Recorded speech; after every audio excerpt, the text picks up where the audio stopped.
Do you love setting goals or manifestations and just don't know how to get there? Well, today's guest is going to talk just about that. Welcome to I Am Reality, where you're the star and story of your own reality. I am Stephania. I am Mitch.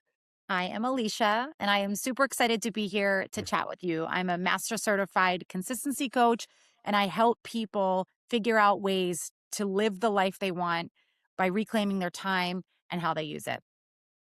Awesome. We are so excited to have you here, Alicia. This conversation is going to be great, you guys, because, Mitch and I talk a lot in all of our episodes about embodying an identity, embodying and becoming and choosing who you prefer to be in this wonderful reality of yours. And you guys are going to get Alicia's perspective. While she also does that, she helps her clients take action and shows them a proactive way on how to get to their destination. Yeah, welcome, Alicia Dupree. We're really excited for this episode where I think we're going to resonate with I am the action. So, really, action has to do with embodiment of yourself, self awareness, self reflection, self image, self concept, what you believe about yourself. And that makes it easier because your gift of intuition guides you to be, act, and react in the right place at the right time. So, you don't have to really effort as hard because you already embody, you're already causing an effect. So this way you're not really waiting for it. And then you have fulfillment more instantly because now you're experiencing that fulfillment now. So Alicia, why don't you kick it off and introduce yourself? And we're super excited to collaborate with you today. It's going to be great. Yeah, I'm really appreciative of creating the space for me to join you today. I love talking about this stuff, and it'll be cool to see how our messages overlap because it sounds like there's a lot of alignment there. My my purpose, I'm convinced, why I'm here is to help people, particularly women in my case, feel better. The people that I work with, the people that I feel like I help the most are people that have decided that they want more out of their life. They want to show up differently. They want to feel differently at the end of each day. But sometimes they don't quite know how. They don't know how to get from where they are now with the challenges that they're facing, with the constraints on their time, with the constant curveballs that life or work or, all of it, like they're just dodging them all the time. But they're like, I really want this version of me, but I don't quite know how to get there. And so, what I provide my one on one clients and what I also provide through the courses that I run and the workshops that I run in a corporate setting is to really help with the playbook on how to recognize like what do you actually want? Because also think that people aren't quite sure what they want. They know they don't want to feel how they feel, but they can't quite pinpoint. If I said, hey, like magic wand, what do you want? Sometimes they don't know. So we figure out like, what is it that you want? Why do you want it? Does it align with your value system, which I think is important? And then how are we going to get there in a way that makes sense for the season of life that you're in? Right. And so that's really where the foundation of the conversation start when I work with people. And that's not an easy thing, right? To bridge that gap, but it's an exciting, really fun process. And it's so rewarding once you get there. Yeah, it's really exciting to be in a position that you are, Alicia, because you're really supporting and embodying and really giving somebody a whole new identity. You're really it's really walking somebody through with a brand new identity because they come through disempowered and now they want to be empowered. They want to be confident. They want to have conviction.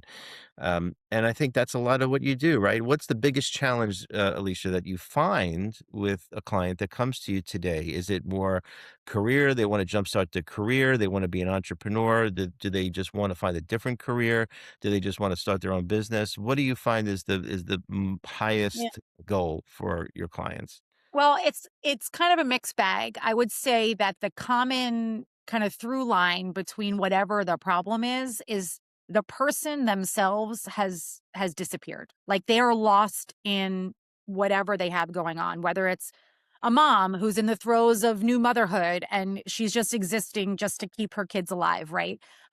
Or it's somebody who's been in a certain profession for a very long time and their identity is tied up in their profession and they have a change of heart, right? Or they feel like they like their job and their job serves a purpose for their family, but they really have this thing on their heart, this side hustle they're trying to create, or this one thing they've been thinking about doing for a long time. And sometimes it's a life event that happens where somebody loses a family member early, or they hear about a situation and they're like, I don't want to be that person, or I don't want to get to the end of my life like this person did and wish they did that. And so generally when people come to me, they're ready to make a change. But one of the challenges is they want me to like tell them what that change is. And I cannot do that. That is not my role as a coach, which is actually something I had to learn in all my certifications. Like there are some things that came naturally to me, but one thing I had to unlearn was I'm I've always been the person that people came to for problems, right? Like I'm the oldest sibling. I've got all younger brothers. Out of my friend group, people would always ask me, like, what do you think? Or how do I have this conversation? So I've been coaching unofficially like for 40 plus years, it feels like, right? But one thing I had to learn is that it is not my job as the coach to give anyone answers, which is sometimes hard for clients. My job is to ask them questions to get them to go, you know what I should do? And I'm like, tell me, that's when it really gets powerful. So I'd say like the losing themselves in the process is probably the most common theme, but how that shows up is different for each client. Yeah. Steph? Yeah. Very cool. I mean, I just think this is a very necessary conversation for our audience because so much of being is actually doing. However, is connecting to that intuitive pool of what's my next step to embody and actually, realize the person that I'm entertaining in my mind.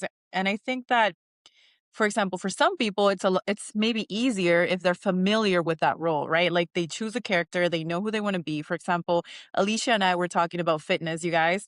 And for me, it's easy now to just go to the gym and know what to do. However, if you've never been in that role, you've never played that character, there are parts in your mind that need a roadmap to give you action. And I think that's where Alicia comes in and she's like giving you alongside, I mean, after she explained that you choose the character, you choose what you want to experience, and she can give you that roadmap on how to accomplish it. And Mm. I think sometimes, in the manifestation world, there's some convoluted conversation where people are like to do or not to do. And while I too choose not to do certain things because I'm like, it's going to happen anyway, while I do other things, because the character loves to expand, loves to engage, loves to learn, loves to sharpen their skill sets, right? So there is doing in this beautiful experience of just going with the flow and experiencing our best lives.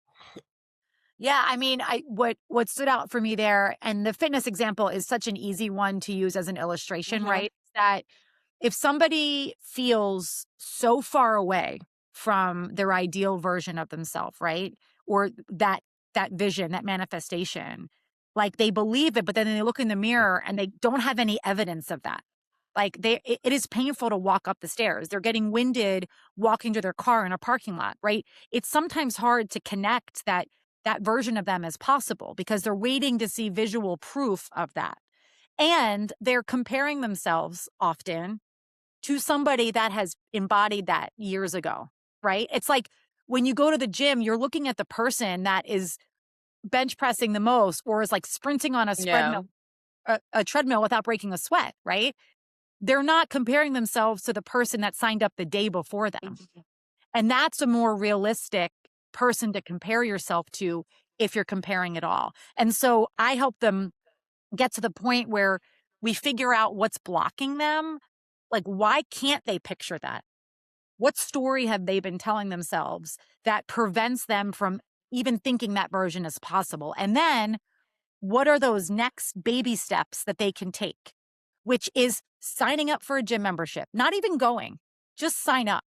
Okay, next step, show up with no expectation. Don't take a class, walk around. You can go back in the car if you want to, right? It's these little habit building exercises that I'm encouraging my clients to do to just get a little uncomfortable and then a little more. And then eventually you're just the person that's at the gym because it's just what you do, it's just who you are. you know? Yeah. Yeah, yeah. I want to kind of really get into the thick of this because, first of all, what we wanted to talk to you about, Alicia, is the self-image that you're describing. It's the story, right? So the way we run the channel and the way our we run our philosophy is that we're entirely self-defined because anything you agree to, like those people at the gym, I want to be like them, you're agreeing that you're not that yet. And that may be true. But because we're entirely self-defined, we create a new self-image. And I think that's a lot to do with it. And I think what happens in the clients that you may experience is that they come from a corporate background and they are measured regularly. They are Mm. validated by their bosses to tell them, you're this kind of person, you're a great worker, you are great at what you do. Well, you're not so great at this. And we get into this identity to believe that, this is an authority figure. And maybe I'm not that this, and maybe I'm not perfect. And maybe I got to work on this. And we get into this over the years, time and time again. We get into this belief that, and then they approach you and then they say, listen, I want something new because they don't want to be measured anymore. They know that they have incredible qualities and they do. And that's what you're trying to get them to see. So I know that a lot of what you're doing with self image is number one, looking for their purpose, what their passion is, and then self-defining themselves as who they prefer to be, because now we're not having a boss anymore, we're not having anybody judge anymore, we're Uh-huh. self-defining ourselves now, and we're self-defining ourselves that we really have a lot to offer in this world, that we're perfect the way we are. There's nothing to achieve outside us to be perfect. We already are perfect. And what happens is that the only reason we know we're perfect is because we can discern anything that's not perfect. That's because we're love in our essence.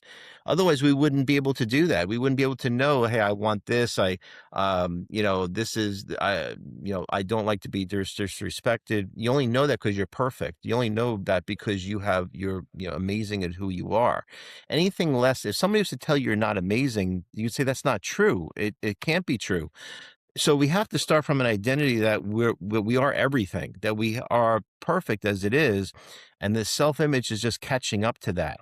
And sometimes when we seek this constant outside ourselves, then we keep reinforcing that we're being measured. Like, I had to be compared against this person. So how do you get that? How do you get that out of it? Do you start with a passion, a purpose?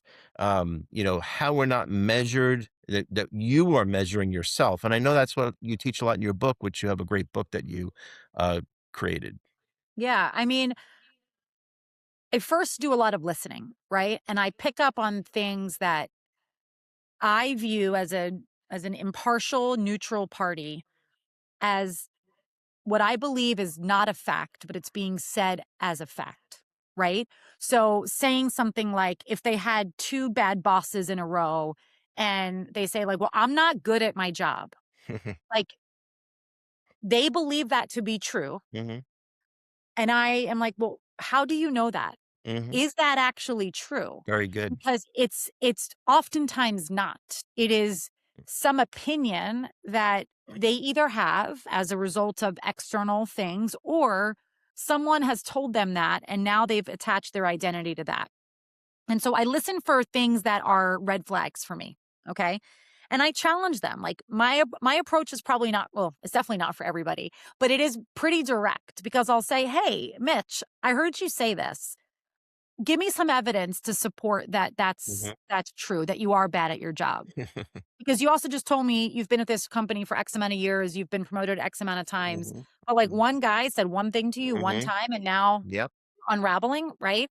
And exactly. so I spend time listening and like pulling out some things that are potentially alarming, potentially things that need to be reframed. The other thing that I I have people do is like not expect to not have negative thoughts, but to recognize when they do and catch it sooner and then try to say something that proves it wrong. Because our brain is like the coolest. I mean, it's the best, right? And if Hmm. we ask it good questions, we're going to get good answers. So if I say, "Hey, give me evidence why I'm awesome at my job," it's going to search for evidence of why I'm Hmm. awesome at my job, right? Hmm. And one of the things that I think is important for everyone to remember is that where you are today is a result of every decision you've made up into this point, good or bad, all these micro decisions, millions of them up Mhm. until today, but it actually has no bearing on what you do moving forward. Where you are today doesn't determine where you're going to go. It's like, what's the action you're going to take now? If I've been a terrible wife, if I feel like I haven't been a good wife, like that may be true based on my definition because of everything I've done up until today, but I can change that like with my very next action. And that is a hard thing for people to realize because habitually they've done things or not done things around the relationships or their fitness or their jobs or their spirituality or whatever area of their life they feel like there's a gap or a misalignment. It's probably because the habits around that haven't been great, but you can change habits. It's just going to take some effort. It's going to take conscious effort, but you can change them literally immediately, which is pretty cool. Mhm. Yeah. Yeah, I oftentimes describe it as a baby learning how to walk, you know? The Yep. baby doesn't give up on the first stumble, the second stumble, because it knows that it could get up and walk because it sees people around it walking. And I think it's very important to know that it's really your environment, right? Like if your environment is a certain way and you don't feel comfortable and you don't prefer it, look for other environments and examples of people walking how you want to walk, right? I think exposure is really important. And if you guys watching maybe are not able to get that physically, you have videos, you have books, you have podcasts to allow you to see what other options are out there in the world. Because, like Alicia's saying, yesterday does not define you where you're moving forward. It really doesn't. I know that it could be overbearing to the mind because it really identifies with like the past kind of pulls you in. That's how I see it. Like it creates momentum and it's so easy to just look back, but you can't go where you're going, just looking at your rearview mirror. You have to give yourself direction. And when you give yourself that freedom, and I strongly believe that the more you do it, the easier it becomes because now we know, oh, I was able to incorporate all these habits. I was able to incorporate fitness, meditation, a new career, a new skill set. Now I can play the piano. So, like, the more things you learn or languages, you see, oh, it's like another thing I'm doing again. Like, I'm just doing it again. It's not like this overwhelming, looming, tornado around you that is destroying your life. It's just, oh, it's the same process, it's the same formula, Mhm. and it becomes actually really fun to polish your human character. Yeah, I share a lot about that. I actually talk about the baby walking example Oh, in great. my book because it's like, does she fall down and go like, you know what, walking's not for me. I'm not interested in this. It's like, no, of course, right? That's like such that example is so relevant for so many Mhm. situations, and I challenge people to just use the word yet at the Yeah. end of their sentence, right? Like, I don't know how to walk yet. Mhm. Right? That is true for people. People can latch onto that. If they need to borrow belief from me for a little bit, which I give belief, I'm like, take it from me until you get it, Yeah. right? But like they sometimes have to just say something that is true but still feels comfortable and just adding the word yet to it or reframing like I'm not bad at this, I'm just new at this, right? Like at some point the most talented piano player did not know how to play the piano. Mhm. Mhm. Yeah. They had to learn. They were on day 1 stumbling around, not making it work. But if Mhm. we wanna learn how to play the piano, we're literally, like, looking at a super talented Carnegie Hall performer. Mhm. That's that took years and years and years of effort, you know? Yeah. Yeah. Yeah, I think this is a really perfect segue because the baby walking example is you know what happens? A lot of times people wanna run before they learn how to walk. Mhm. And then they fall, and then they say, "What's going on?" And, you're not gonna yell at the baby and say, "Get up," "Get up, you are you stupid?" It doesn't Right. apply. So, it's being familiar. It's really being familiar on how to walk first, how to really walk by we say walk by faith instead of by sight, because you're learning to believe in yourself. That's what faith is. It's being familiar with that vision. and not being familiar with what your boss told you about how you're measured. And like you said, Alicia, you said, "Is this really true? Is this really true? What you believe about you?" Because you're here, you're looking at an authority figure. We're in the corporate world for years and years, and we tend to identify with a boss being the authority. This is the person who judges me. We think that that's really true, but it's not really true. Only what you self-define yourself is true. And I want to get your perspective on this. I think it's pretty cool because we look at things called reality loops.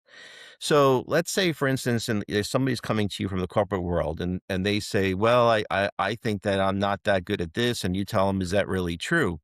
But what happens really? Because they believe this about themselves, they react to it. And then they behave that way. They behave that, okay, well, I'm not this way. And then what happens is you have a gift of intuition. So you're carrying yourself a certain way. You're carrying yourself as somebody that's not confident, not secure, because your boss told you got to work on this, this, and this. And you think that I'm not perfect now. Like I'm doing all this, this, and this. I'm great, but now he's telling me I'm not. And you're coming away with it because your soul is love. You automatically think that I'm less than that. So what happens is because we're not taking that self-image, now we're acting this way. We're acting, reacting, being this way. And what happens is then the boss comes back again and says, "Hey, I think you're not doing this, this, and this well," because you already come back with it with this belief and your judgment and assumption, and now you're doing it again. And then but the thing is, when they apply what you're saying, is this really true? No, I am doing a great job for this company. I made them a lot of money. Like this is on Right. paper. I made them $1 million in this last deal. That's a fact. Now I'm coming away differently. Now I'm not coming away disempowered. And now there's a new loop. There's a new assumption, a new loop, a new self-image. Because if we don't do that, we're going to keep recreating. So now I'm coming from the mindset that, hey, I'm valuable. I'm worthy. I made $1 million. That's a fact. Yeah, I need to maybe make it better. I make $2 million deal on this new Yeah. deal, but the fact is the fact, and that's going to get you a new. It's basically causes a reality loop because your boss will react, or if you're starting a venture with you, you're starting getting a new reaction, and then that reaction causes you to react, and that's why it's called a reality loop because you're creating this cycle. This vicious cycle of what you prefer, what you don't prefer. Does that resonate with you? I mean, listen, one thing that I challenge my clients to do is say what else could be true. Like what else might be true? Like it might be true that you are doing these parts of your job well, right? Is it true that there are some gaps that you can close? Both can exist at the same time. There's it doesn't have to be one or the other, right? He thinks I'm bad, I think I'm good. It's like, wait a second. Step back for a second and put yourself in his perspective. What is he seeing that's giving him the impression that you may be lacking in an area that you don't feel that you're lacking in? So sometimes we'll like pull the emotion out and try to dissect the situation. And one of the things, Mitch, you and I were talking about this before, but it's not the reality loop, but it's more of a model around the circumstance is this. It's neutral. It's my boss said this. That is like it's maybe documented somewhere in a court of law. We would both agree this is what happened, right? It's our initial thought about that circumstance that sends this spiral either positively or negatively. So if it's like, my boss gave me this feedback, and the initial thought is like, that's awesome. He really wants me to get better at my job so I can Yeah. make more money and I can hit some goals. Hmm. Yeah.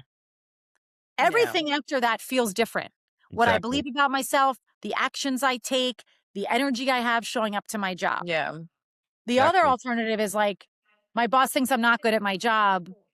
This sucks. All I get is negative feedback. And then that's a whole separate loop, right? Right. So I try to get Right. people to think about that.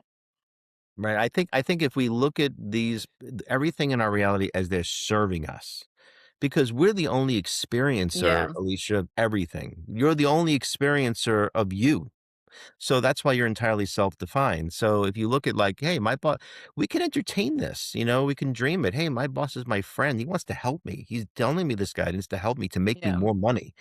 See, it's a story, like you said, Alicia, it's a story. So now we're the narrator. See, instead of waiting for the story to be narrated by the boss, we're now narrating it because we're self-defined. That's our free will. That's our superpower. That's our gift and birthright. So Yeah. now we're taking the boss saying, hey, and we can actually take and see what we teach here is we raise imagination to the state of vision. So what that means is we take the boss's voice, right? Because we're always replaying the story in our head. We hear him telling the script over and over, like, you need to do this. And now we're taking his voice and using it to serve us. Hey, I really appreciate what you did. And I'm going to help you. You were creating that story. So instead of taking his words, the way, he's saying it or whatever, and we're ad-libbing, we're taking it. And because that's just a story anyway, it's all made up, right? So we can take that story and say, hey, you're doing a really good job. You made $1 million at this deal. I want you to do this and this so you can make more money. So you can come away from that story.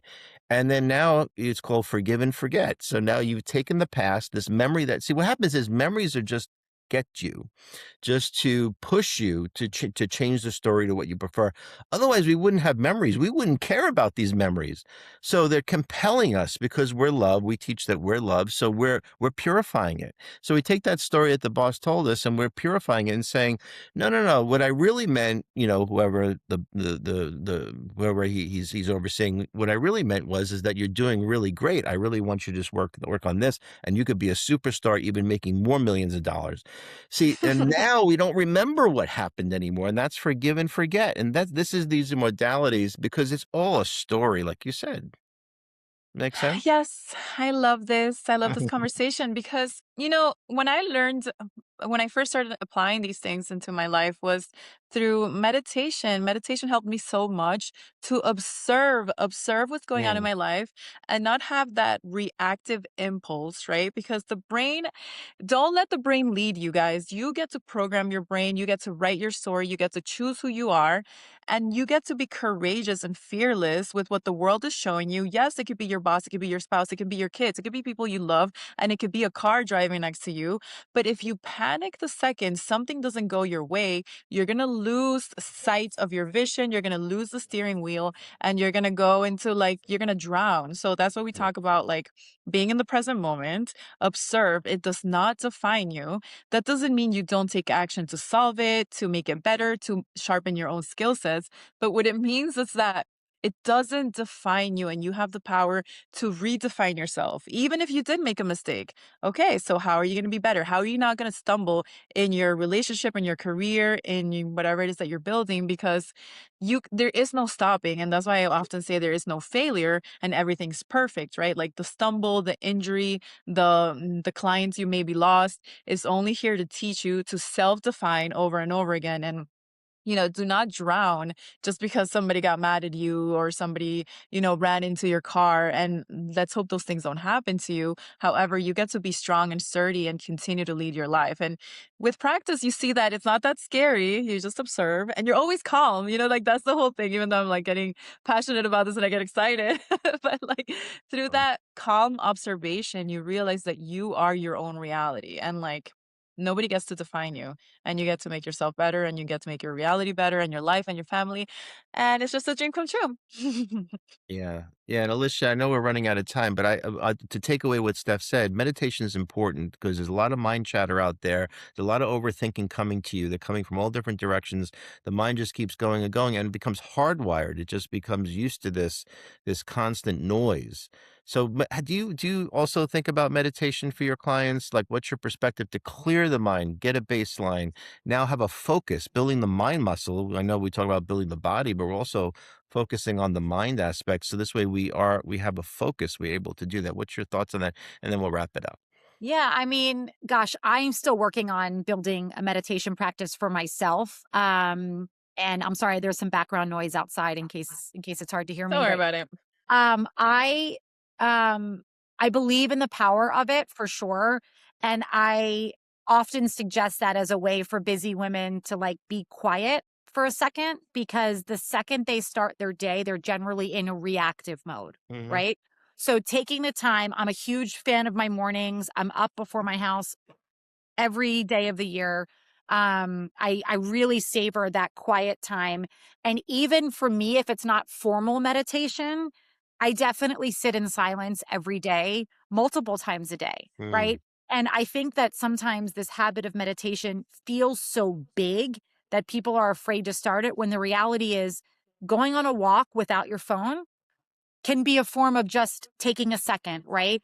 Um, Going on a walk without earpod, just like being quiet with nature, letting your mind kind of go, right? I think that's where some of the cool ideas come from, right? Yeah. When we remove ourselves from the hustle of day to day life, that feels pretty cool. And I think that sometimes the women come to me so clouded they can't even imagine, like we talked about, this future version of them.